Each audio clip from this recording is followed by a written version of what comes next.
CNJ adjournment. Last day po ng session ng Senado ngayon. Ano, at pagkatapos po nito, siyempre, last day, ang balik dapat nila by SONA na. SONA na mismo. Yung session, ha? Yes, yung session. Hindi kasama yung mga committee hearings. Hindi. Kasi ano yan, ibang hearing yun. No? Now, ang naging estratehiya ng mayorya po yung mayoryang Alan Peter Cayetano, Yan, wag nang mag-attend netong session para hindi maideklarang vacant Yun. ang mga komite at mga pwesto sa Senado. Pero itutuloy yung hearing ng Blue Ribbon tungkol sa flood control Sa araw ng bukas dapat yan. Opo. But talagang ginawa ng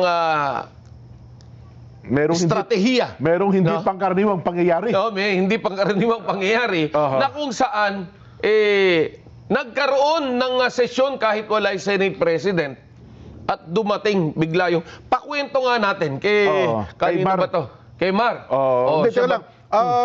May papakita ba natin yung buong yung pagsimula? Yes, para makita ng taong bayan ano talaga nangyari. Kasi biglang dumating sa sesyon si Senador Chis Escudero. Yes, na talagang winelcome ng minorya. So, ang nangyari ngayon, 12 ang mga senador na nasa plenaryo. At sinasabing sila na raw ngayon ang mayorya. So, medyo may konting may quidao. May konting question mark dahil paano magiging mayorya yung 12?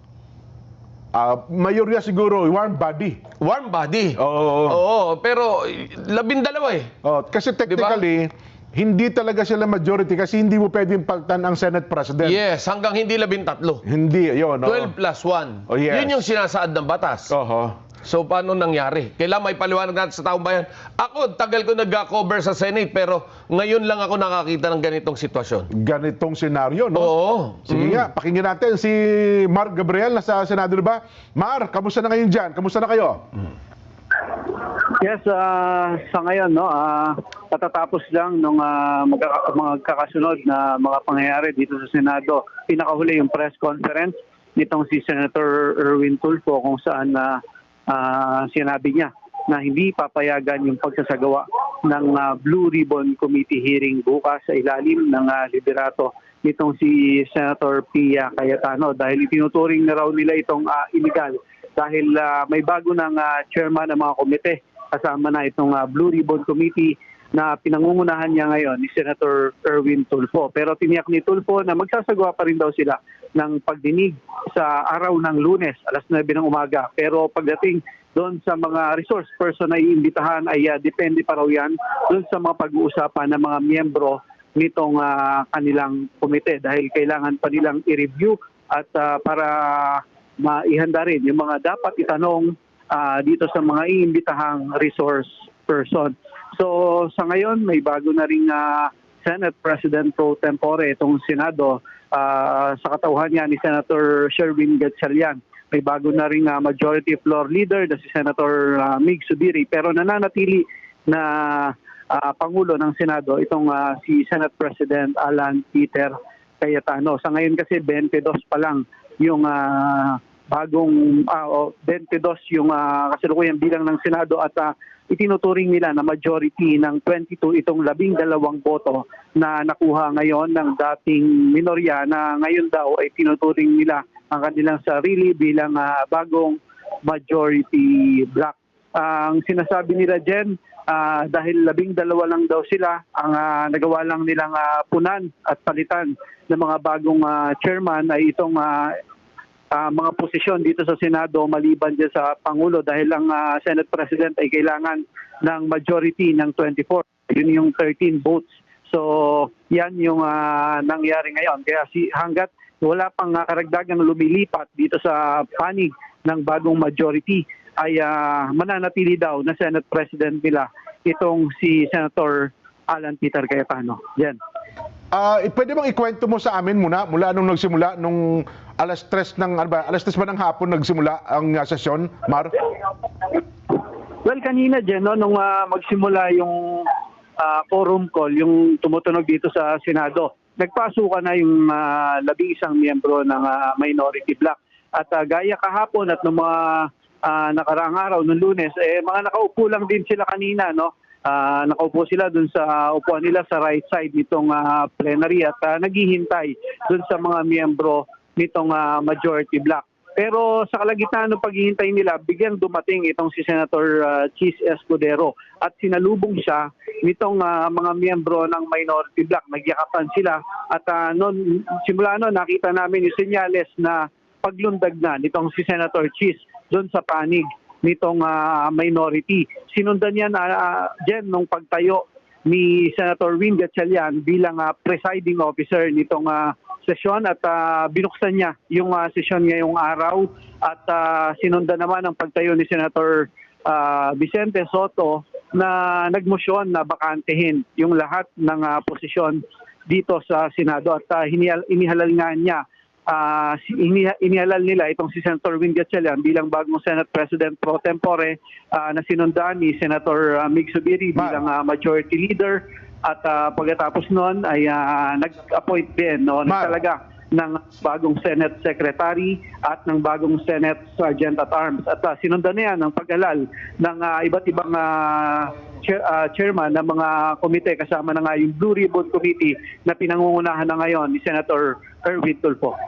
So ibig sabihin, Mar, naging dramatic entrance pala ang pagpasok nitong si Senator Chis?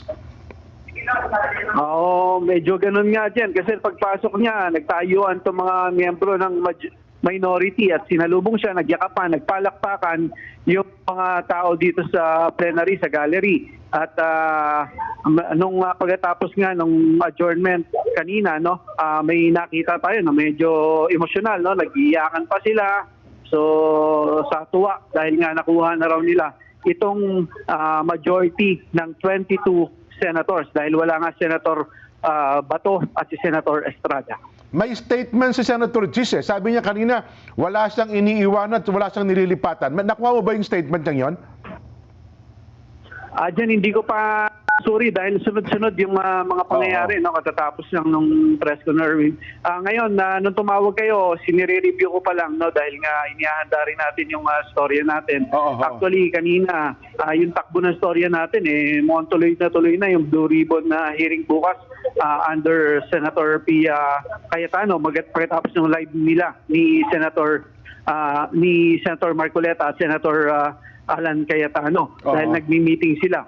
So pero nabura lahat 'yon pagkatapos nung nangyari dito sa plenary, pagkatapos maghalal ng mga bagong chairman ng komite at yung Blue Ribbon nga ang sinasabi hindi papayagan dahil illegal na yung Blue Ribbon under Senator Pia Cayetano. So ang deadlock bukas pero sabi ni SP Cayetano tuloy pa rin daw ang hearing parang 'di ba nagbigay siya ng statement bukas?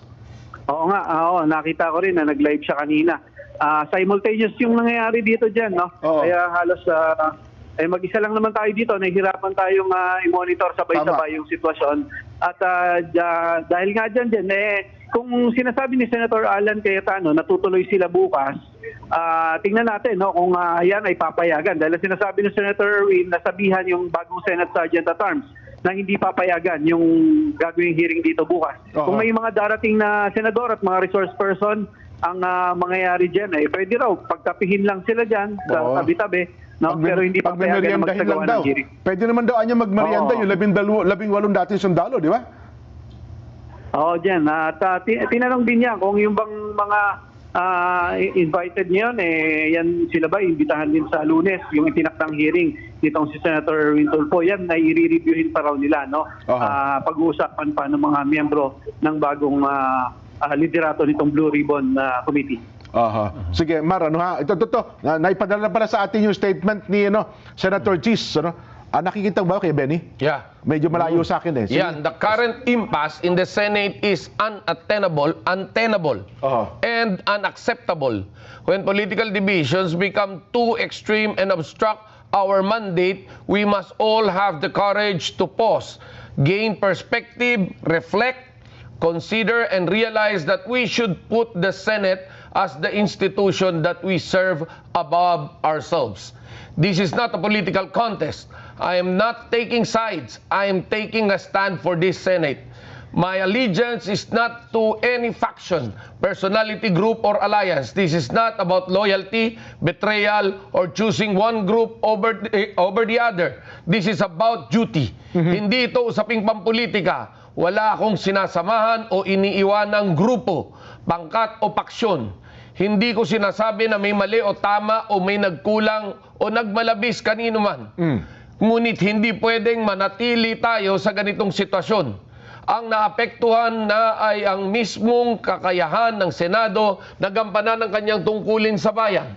Ito ang rason at dahilan ng aking pasya ngayong araw na ito. Hinihiling ko ang inyong pangunawa sa amin, kasabay ng inyong panalangin para sa inyong Senado na malampasan ang hamon na ito at patuloy na magampanan namin ang aming tungkulin sa inyo at sa sambayanan. So, indirectly, parang hindi naman niya sinabi na siya no, kasi sabi niya, wala akong iniiwanan, wala akong sinasamahan. Pero meron tayong kasabihan. Oho. Action speaks louder than words. Ayun na nga, nung nagkaroon na kasi ng botohan, hindi naman siya tumitindig para tutulan yung sinasabi ng Senate President Pro Tempore kanina na si Sherwin Gatchalian. Yes. So kung tumahimik siya, ibig sabihin, sumasang-ayon siya doon sa mga nangyari sa plenaryo kanina. Yes. Oho. So, masasabi ba natin, Kuya Benny, na si Senator Cheese ay lumipat na Well, basically, kampo nitong yun yung si Tito nakikita Soto? natin. Yun yung nakikita natin. Okay. Oo, dahil gaya na nga ng naging pahayag nung unang ilang araw nung hindi natin matawag na mayorya at minorya. Paksyon na lang ni Senate President Alan Peter Cayetano, sinasabi nga na hindi sila talaga mag-a-attend. Ayun. Oo, so malinaw na hindi sumunod doon sa usapan ng grupo ng mayorya dati. nila Senator Alan Peter Cayetano. Cayetano, si Senator Cheese Escudero. Ayun. Kung kaya malinaw na nakikita natin na talagang tumawid na. So ipapalagay na natin tumawid na siya. Yes, Ayun. ganun ang nakikita natin. Pero dahil nga po sa ang senador ay 24, so 12-12. 12-12 sila. Deadlock ito ngayon. Yes. Pero dito kasi, tama, so nagkatotoo pala yung sinabi ko, Kuya Ben, di ba nung sa araw nung nagpo-programa tayo, kung hindi nila maaagaw ang Senate presidency, pwede silang magdeklara ng all chairmanship position. Yes, vacant. Vacant. So yun yung iniwasan. Oo. So yun yung iniwasan ng grupo ni Senate President Alan Peter Cayetano na magkaroon ng ganoong senaryo na magsalita ng let's declare all committee chairmanship vacant. Vacant, kasi nga naman, magkakapalitan. Yes, oo. Ngayon, siyempre, yun pwedeng gawin yun dahil bakit? Kapag nagbilangan ng warm bodies, pehadong lamang yung, di ba? Tama, kasi yung dalawa, wala si Senador Bato, nakakulong si Senador Jinggoy, so technically, 10 yung grupo ni Senador Alan. Sabihin mo na munang 13, di ba? Dalawa ngayon yung wala. Oo. So 11. Yes. 11 rin yung kabila. Oo. Tumawid ngayon yung isa. Oo. Naging 12 na ngayon. Yung minorya at yung unang mayorya lumalabas na 10 na lang. Ayun. So yung pinatawag na session kanina, kasi hindi mo pala pwedeng questionin yung quorum. Kasi 12 sila, majority sila pag nagkataon. Oh yes, Bago magsimula ang sesyon. Wag na nating yung 12, 13 o ano, no? Wag na natin pag-usapan bilang. The mere fact na nagkaroon ng session. Oo. At may nag-preside. Oo. Na at walang nag-question ng quorum. Oo. Considered may quorum kikilalanin yun. Yes. Kikilalanin talaga Although yun. meron pang technicality, may pag-uusapan. Oho. Pero kung talagang titignan mo, may quorum dahil wala nag-question. Yun na nga. At hindi naman tumindig nung sinabi, halimbawa, nagkaroon ng botohan, Senate President Pro Tempore, tahimik lang naman si Senator Cheese. So, hindi naman tinatanong pa, meron bang abstention dyan? Dahil wala pa rin sinabi na si Senator Cheese ay nasa minorya na. Wala, oo. Tama.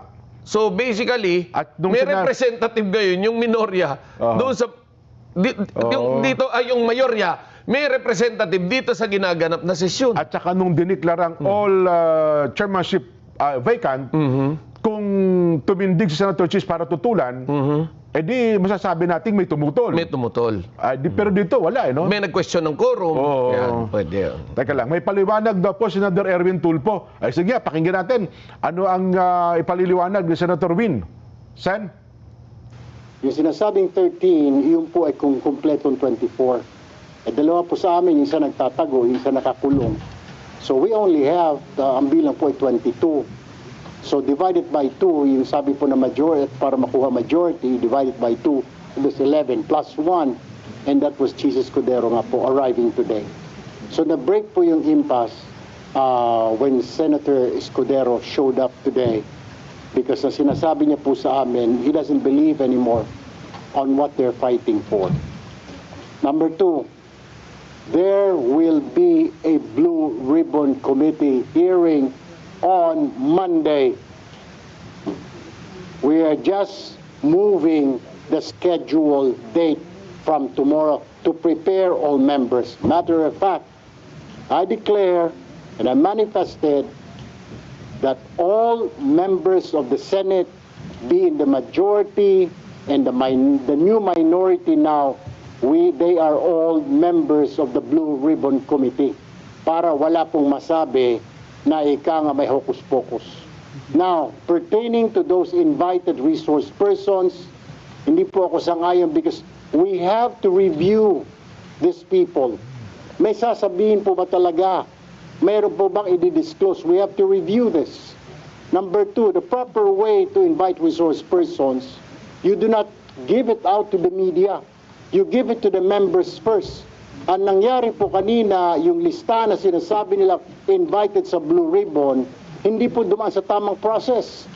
It should have been given first to the members para kung may dadagdag, may papabawas doon, sabihin hindi, wala ito. The members should have been consulted. Kaya, you have to give me time until Monday next week kung sino po at yung oras po at exactly 9 a.m. on Monday, there will be a Blue Ribbon Committee hearing.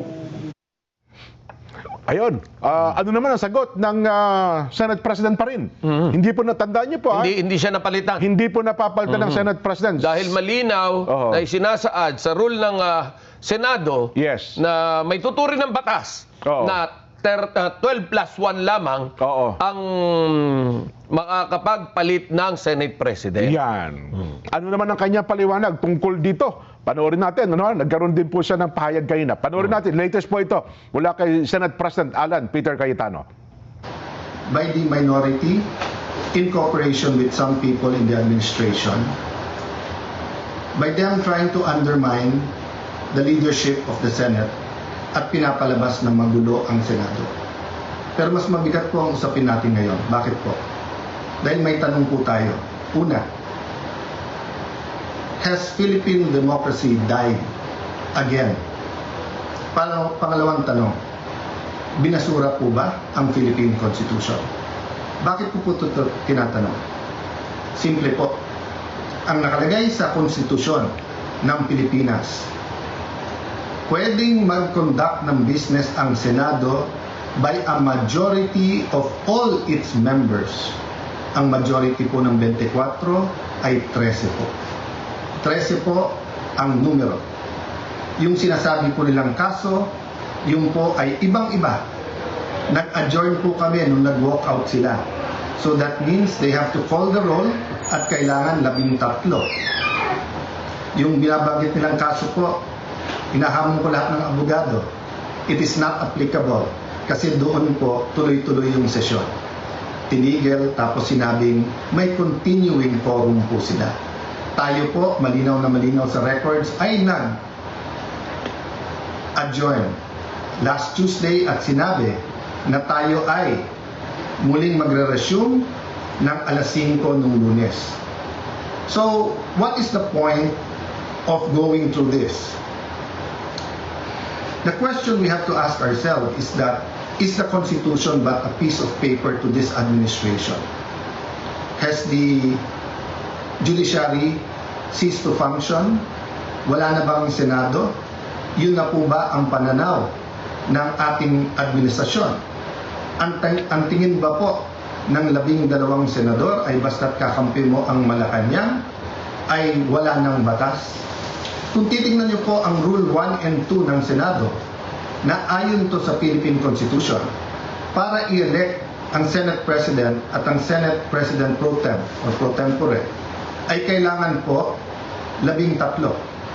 So paano po nila alisin si Senator Loren Legarda kung 12 lang po sila? At mapapakita po sa inyo na gusto nilang i-control ang premises ng Senado at gusto po nilang hindi mag-hearing ang Blue Ribbon Committee bukas sapagkat ay binasa po nilang rule para magkaroon po ng acting Senate President. Kailan po ba pwede magkaroon ng acting Senate President? Babasahin ko po sa inyong rule. Sabi po, in cases specified in subparagraph C of Section 4 of the rule, the President Pro Tem shall serve as acting President until the Senate shall have elected a new President. Hindi po sila maka-elect ng new President dahil wala po silang 13. Ulitin ko po, pag may 13 po sila, ako pa mag-o-oath sa kanila. Bibilisan ko po na ibibigay sa kanila. Wala po silang 13. So ano yung rule po? The President Pro Tempore shall discharge the powers and duties of the President in the following cases, A, B, C. But she or he shall only become acting President in the case of subsection C, which says, in the event of resignation, hindi po tayo nagre-resign. Removal, hindi po nila ako naalis. Death, buhay pa naman po siguro ako, hindi po AI ito. Hindi po AI ang kumakausap sa inyo ngayon, buhay pa ho ako. Absolute incapacity, siguro naman po nakikita nyo, nakakapag-isip po ako, nakakapagsalita po ako. So wala pong ground para magkaroon ng acting president. This is an illegal coup d'etat na may kasamang pagbabasura ng ating konstitusyon. I warned everyone about this from day one. We warned everyone yesterday when we explained the use of the parliamentary tool of not having a quorum. And kaninang tanghali, habang kausap ko po si Senator Marcoleta, I asked everyone, please pray, kasi at that time, balita po namin, na nag-step up sila sa pagsasabing wala na yung kaso nyo, sumama lang kayo or pumunta lang kayo ng session hall. I even got a text yesterday, pumunta lang daw ako or si Senator Loren para nga at least mag-open and close. Nangyayari po minsan yan, that's a longer story. Pero naramdaman ko na po kahapon na baka may isang dumating, so 12 plus 1 equals 13. So 12 pa rin po ngayon, ay pang-11 pa rin po. Dahil sa ating konstitusyon, sa ating rules of the Senate, kailangan pong 13. Hindi po kami nagpipilit sa kapangyarihan. I can go as Senate President, even as Senator anytime. Hindi po ba ako lang ang katangi-tangi sa mga matataas na opisyal na nung nangyari yung flood control scam ay nagsabi, ba't hindi na lang tayo lahat mag-resign? Bakit po ngayon, after asking me to resign yesterday, illegal po. Actually po, hindi nila ako tinanggal. Naglagay ng acting. Senator Win, Lucian, ingat kayo dyan. You're playing around with fire. This is not just about the Senate. This is about the Philippine Constitution. Mga kababayan, sabi nila, ginawa nila to kasi naipit ang trabaho. Wala naman po silang ginawa ngayon. Kung hindi baguhin ang mga committee para walang Blue Ribbon Committee hearing bukas, para hindi maimbitahan ang 18 Marines. Pinalitan nila ang presiding officer. Bakit po? Nagpakita po ba ako ng kahit anong partiality sa conduct or pag-usog ng impeachment court? Alam niyo po, madidelay po ang impeachment sapagkat pag pinalitan ang rules ay kailangan pa ho na magkaroon ng publication. So pati po ang ating mga arrangement ngayon magbabago. Bukod pa ho doon, pwede mag-motion for reconsideration kung legal. Ang problema, illegal po ang sesyon kanina. So this is their answer to the crisis they made. From May 11 till now, crisis after crisis, pinapasok yung NBI noong May 11, binaboy din tayo noong May 13, pagkatapos issue after issue, at ngayon naman po, instead of a simple adjournment sine die, kung saan meron tayong isang buwan na magtrabaho mga committee, pagkatapos uumpisa na natin ang impeachment, they're going to bring the Senate and the country into a political crisis. Ako'y nakikiusap sa lahat. Correct your mistakes. Wala namang problema because I issued an advisory kanina na nakasinedya tayo. The country is already in economic crisis. Hindi lang nararamdaman to ng mga upper class. The world is in crisis because of what's happening in Israel, Iran, US, in what's happening with that conflict. Marami pong naghihirap na, mas maraming maghihirap pa. We need the impeachment to be fair and impartial. We need to investigate the flood control scam in a very impartial way that will be satisfactory to all our people. And we need a functioning Senate, an independent Senate. Huwag niyo po kaming alalahanin mga kababayan, okay po ako. They can try to remove me, they can kill me, but they will not kill the idea of a democratic Philippines led not by men, but by laws, led by the Philippine Constitution. Kung sabi niyo po at natatawa yung iba that the Senate is under attack, 2023 pa lang ho, yung PI, gusto pong amendahan yung Constitution.